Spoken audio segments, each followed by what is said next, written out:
The year is 1956. America buzzes with post-war prosperity and technological optimism. The digital age remains largely confined to government and university labs, with massive mainframe computers filling entire rooms. A personal computer, a machine for every home, is a distant dream, if it even exists in the public imagination. Punched cards and magnetic tape are the primary means of data storage. In our timeline, the development of integrated circuits and microprocessors over the next 2 decades would eventually shrink computers, paving the way for the personal computer revolution of the late 1970s and 80s.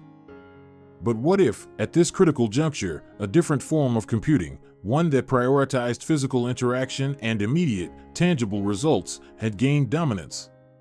What if analog computing, not digital, had won the early race for widespread adoption? Welcome to What If. Today, we're exploring a world built on dials and gears, not bits and bytes. What if analog computing became mainstream? Our story begins in the mid-1950s. Imagine a breakthrough in precision engineering and miniaturization. This isn't just a minor improvement, it's a leap. Perhaps a revolutionary new type of magnetic amplifier or fluidic logic gate is perfected, allowing for incredibly stable and accurate operations. Or perhaps a novel micromechanical component is invented that can represent variables with unprecedented resolution and minimal friction. This allows analog computers, devices that use physical quantities like voltage, rotation, or fluid pressure to represent data and solve problems, to achieve unprecedented accuracy, speed, and reliability. Their ability to model continuous phenomena directly, without the need for discrete approximations, is hailed as the ultimate path forward. Perhaps a major corporation, or even a branch of the military, invests massively in this technology, recognizing its immediate, practical advantages for complex simulations and real-time control. They find ways to make it compact, user-friendly, and surprisingly versatile for a wide range of applications, from engineering simulations to financial modeling. The concept of converting everything to binary is seen as overly complex and inefficient for most practical purposes. Why translate the smooth curve of a physical phenomenon into a jagged series of steps when you can directly represent and manipulate the curve itself? The prevailing sentiment is that digital is a mathematical curiosity, a highly specialized tool for niche logical problems, but certainly not the future of general computation. The immediate impact would be a vastly different technological landscape. Offices, instead of housing silent, glowing digital screens, would be filled with elegant machines featuring intricate arrays of dials, levers, sliders, and perhaps even whirring mechanical components. Picture sleek, polished brass or stainless steel panels, studded with bakelite knobs and glowing cathode ray tube oscilloscopes displaying wavy, continuous outputs. Calculating would become a more tactile, physical experience. The air might carry the faint scent of ozone from vacuum tubes, the clean tang of hot electronics, or the subtle aroma of precision lubricants from finely machined gears. The background would be a constant, low symphony of electric motors, relays clicking, and cooling fans humming. Engineers and scientists would solve complex equations by adjusting physical parameters, observing immediate, continuous results on gauges and plotters. A civil engineer might manipulate scaled-down models of bridges within a fluid dynamics analog computer, watching real-time pressure distributions on a visual display or feeling the subtle vibrations through a transducer. Financial analysts might sit before a complex array of interconnected voltage dividers and integrators, each dial representing an economic indicator, watching stock prices fluctuate on an analog plotter as they adjusted interest rates or market supply. The nature of programming would be fundamentally altered. There'd be no lines of code, no software bugs in the digital sense. Instead, programming would involve physically reconfiguring circuits, connecting modules with specialized patch cords, or setting up complex arrangements of gears and linkages. It would be a highly skilled, hands-on craft. Programmers might be more akin to master instrument tuners or intricate watchmakers, meticulously assembling and calibrating the physical components of a calculation. Their workspace wouldn't be a glowing screen, but a workbench cluttered with specialized tools, precision screwdrivers, soldering irons, voltage meters, and schematics filled with symbols for operational amplifiers, integrators, and differentiators. Debugging would involve physically tracing signal paths with an oscilloscope, feeling for heat anomalies, or listening for incorrect mechanical rhythms rather than sifting through abstract lines of code. This would foster a unique kind of technical expertise, blending electrical engineering, mechanical precision, and a deep, intuitive understanding of physical processes. The personal computer revolution, as we know it, might never happen. Instead, we might see the rise of powerful, specialized personal analog calculators or simulation machines. These wouldn't be general-purpose machines, but highly optimized devices tailored for specific tasks. Imagine a dedicated home architect's assistant, a large, elegant console with a central plotting surface where you could dial in room dimensions, window placements, and roof pitches, watching light and shadow patterns shift continuously on a small integrated display. Or a personal financial modeler, a stylish desktop unit where you adjust dials for income, expenses, and investment strategies, and a small, integrated plotter draws a continuous curve of your projected financial future. These machines would be expensive, well-built, and designed to last, perhaps seen as a lifelong investment, akin to a grand piano or a precision telescope. This shift would profoundly impact education.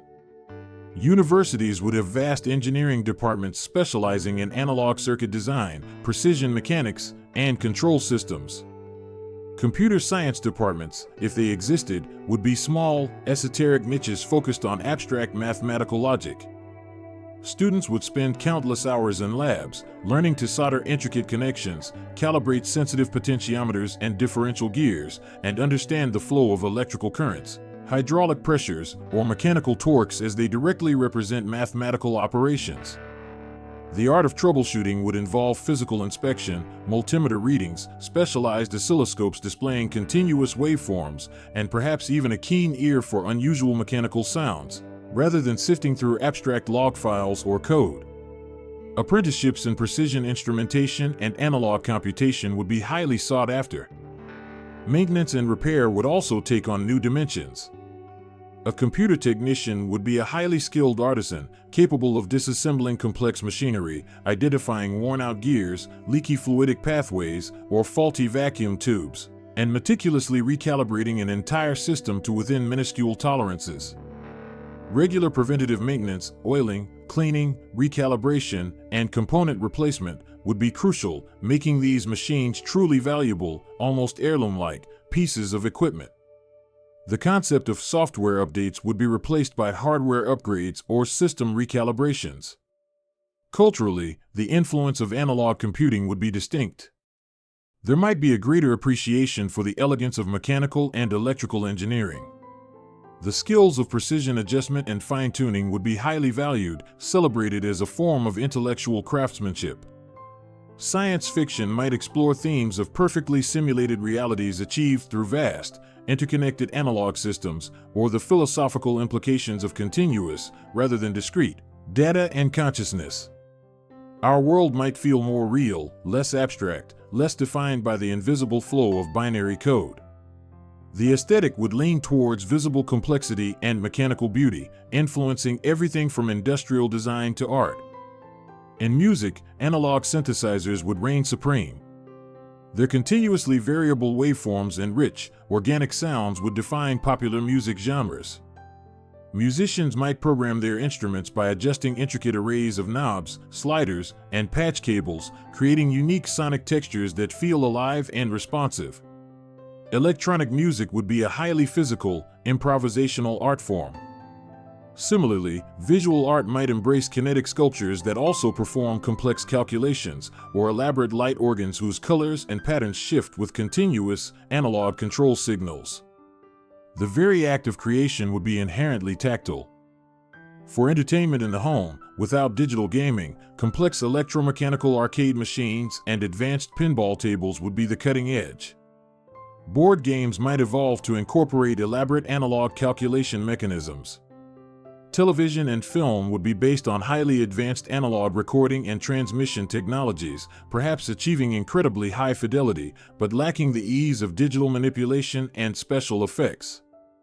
Virtual reality, if it emerged, would likely be an optical or mechanical simulation, perhaps using complex lenses and mirrors rather than pixelated screens. The Internet, as a global digital network for information exchange, might be severely delayed or take a completely different form.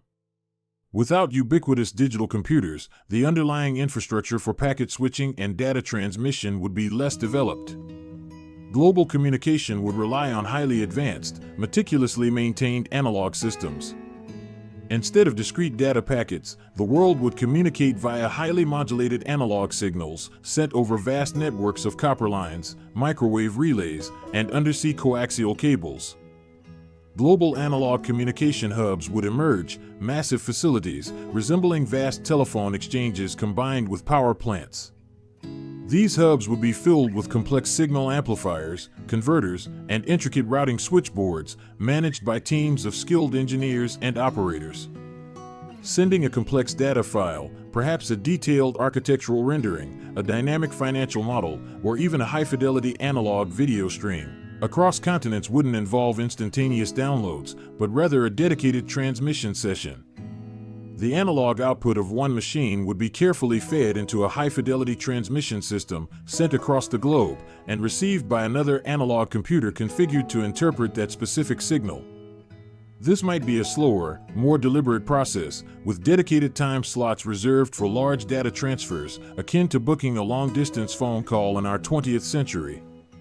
The concept of bandwidth would be understood in terms of signal fidelity and frequency range, rather than bits per second. Engineers would strive for wider frequency bands and cleaner signals to transmit more complex continuous information.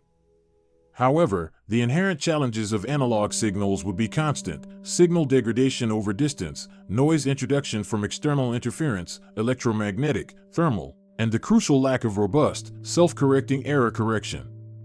While sophisticated amplification and filtering techniques would exist, every relay point, every mile of cable, would introduce a tiny amount of distortion, meaning perfect replication across vast distances would be impossible.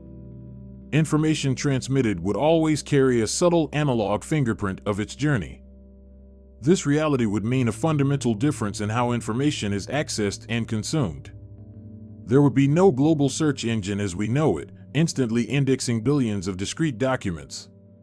Instead, libraries would be vast archives of physical analog recordings, meticulously labeled magnetic tapes, microfilms of plotter outputs, specialized analog storage disks, each requiring specific, often complex, hardware for access and interpretation.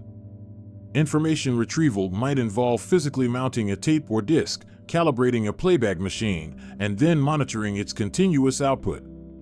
Real-time, global information flow would be limited to voice, fax, and perhaps high-definition analog television broadcasts.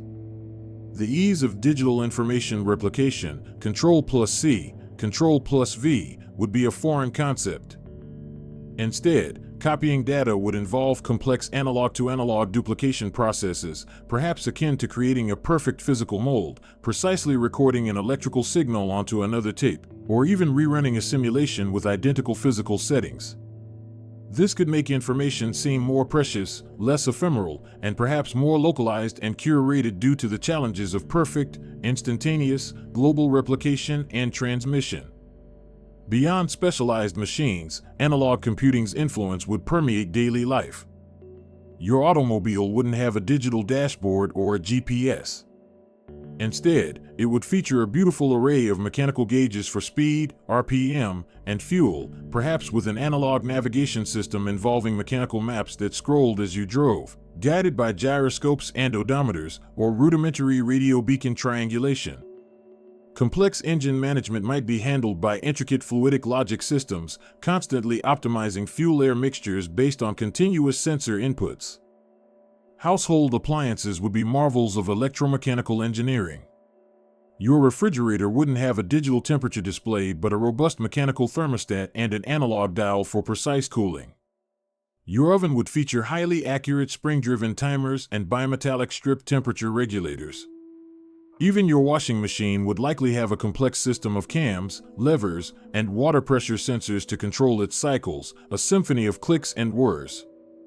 These devices would be built for durability and repairability, designed to last decades with proper maintenance, contrasting with the planned obsolescence of many digital consumer goods in our timeline.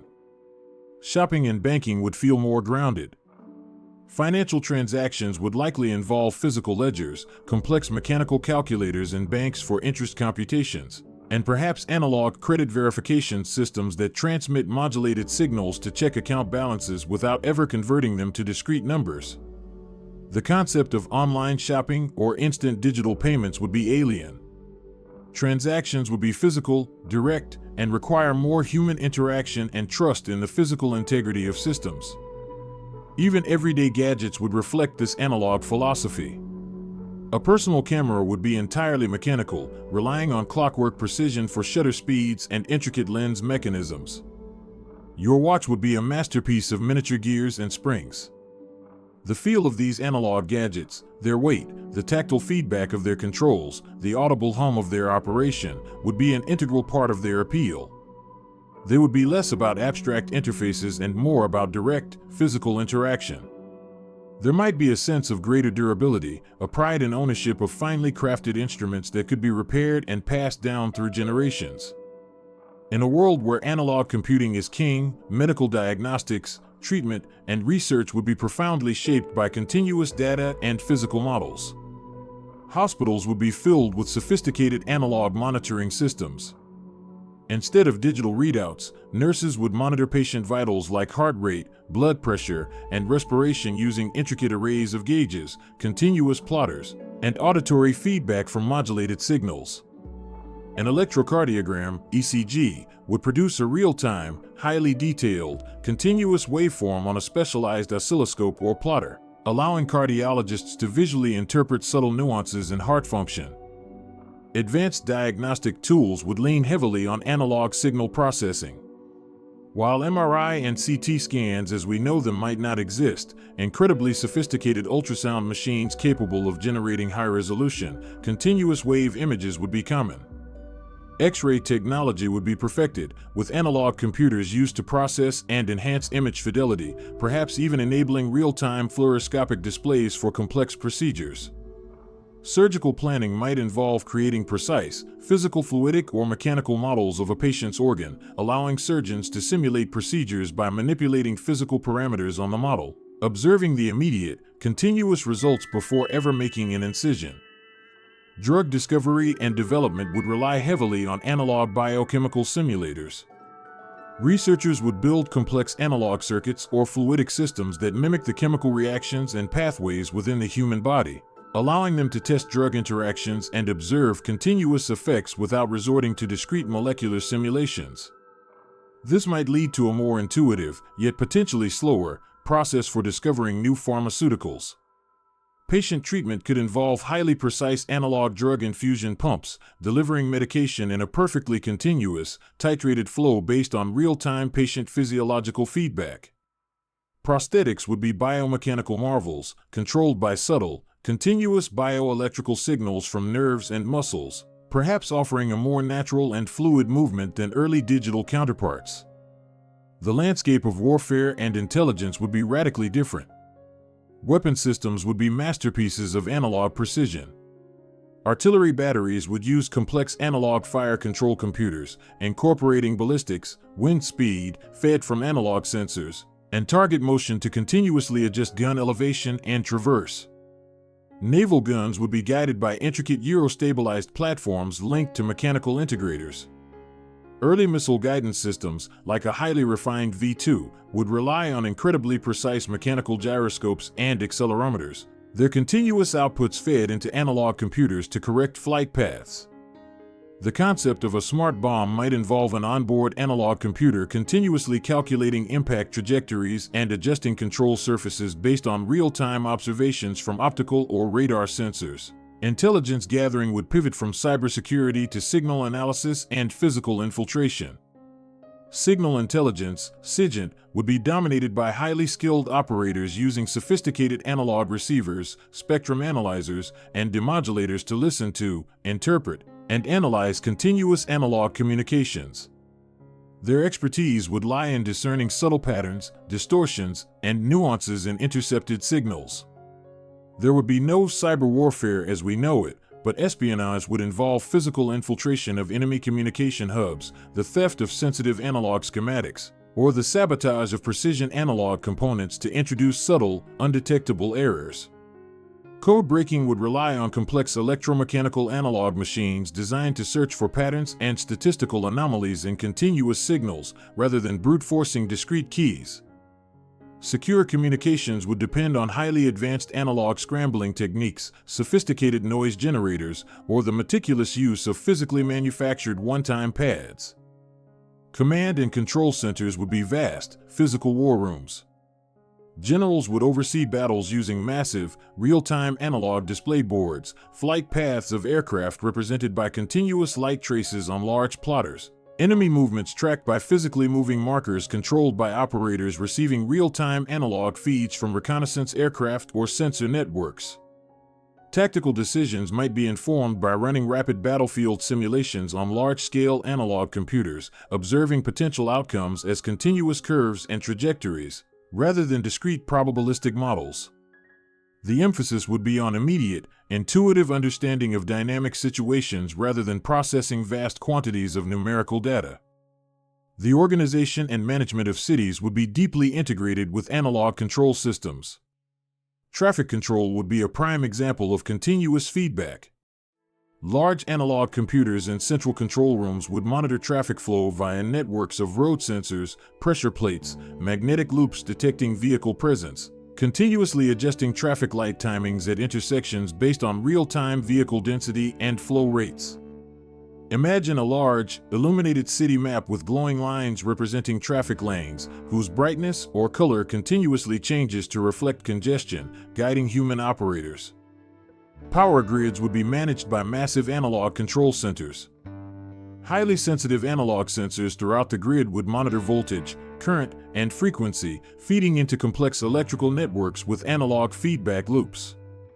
These systems would continuously regulate power generation and distribution from hydroelectric dams, coal plants, and early nuclear facilities to prevent overloads, ensure stable supply, and optimize efficiency across vast geographical areas. The subtle art of maintaining frequency stability across an interconnected grid, where continuous variations are inherent, would be a highly specialized engineering discipline. Water and waste management would also rely on pervasive analog automation. Analog sensors would constantly measure water flow rates, pressure levels in pipes, reservoir levels, and chemical concentrations in treatment plants. These continuous inputs would feed into control systems that regulate pumps, valves, and chemical dosing, ensuring a stable and safe supply of water and efficient waste processing. Public services would be characterized by a greater physical presence of infrastructure and control points, requiring skilled technicians to maintain and operate these complex, continuous systems. Emergency services might use sophisticated analog communication and tracking systems to coordinate responses, with operators constantly monitoring real-time maps. This world's pervasive analog technology would subtly, yet profoundly, shape its philosophical and societal fabric. There would be a different relationship with truth and reality. The continuous nature of analog data might foster a more nuanced understanding, where absolute, discrete truths are less emphasized than gradients, approximations, and continuous transformations. The world would be seen as fundamentally fluid, not reducible to a series of distinct points. This could lead to a cultural acceptance of ambiguity and an appreciation for the subtle shades of gray in complex issues, perhaps fostering a less binary, less polarized mode of thought in certain areas. Privacy concerns would be dramatically different. Without massive digital data trails, the pervasive data collection and surveillance of our timeline would be impossible. The fear wouldn't be of abstract algorithms sifting through digital footprints, but of physical surveillance via advanced analog listening devices, skilled human observers, or the infiltration of physical analog data archives. Less fear of identity theft through data breaches, more fear of direct, tangible intrusion or the interception of continuous analog signals. Personal information, if recorded, would exist on physical media, making it less easily duplicated or disseminated globally. The human-machine relationship would be one of deeper, more intuitive collaboration. Machines would feel less like black boxes and more like highly sophisticated, albeit sometimes temperamental, instruments, extensions of the human hand and mind. There would be a tangible sense of mastery over physical laws when manipulating a complex analog computer to solve a problem. This might lead to a greater respect for the craftsmanship, precision, and visible ingenuity behind technology, influencing industrial design towards more open, aesthetically pleasing mechanical and electrical forms. The constant hum, click, and whir of machinery would be the ambient soundtrack of progress, a comforting reminder of the physical world constantly at work. In this alternate history, the continuous, physical nature of analog computing becomes the bedrock of our technological world. It's a place where problems are solved by manipulating tangible representations of data, leading to a different kind of progress and a subtly altered relationship between humans and their machines. It's a world where the physical world itself is the computer, and interaction is always direct, a stark contrast to the abstract binary layers of our own reality. The digital whisper, the theoretical concept of using discrete states for computation, might persist in obscure academic corners, a mathematical curiosity for those pursuing ultimate precision or abstract logical proofs, but largely dismissed as impractical for the tangible needs of the world. It would be seen as elegant in its purity, perhaps, but far too fragile and difficult to interface with the messy, continuous reality of physical phenomena. What do you think? In this world, forever grounded in the physical and the continuous, how would societal structures, from governance to individual freedom, adapt to a reality where information is fluid, tangible, and never perfectly replicable? Would the absence of digital's abstract universality lead to a fundamentally different path for human civilization, one perhaps more connected to its physical reality, but potentially constrained by its limitations?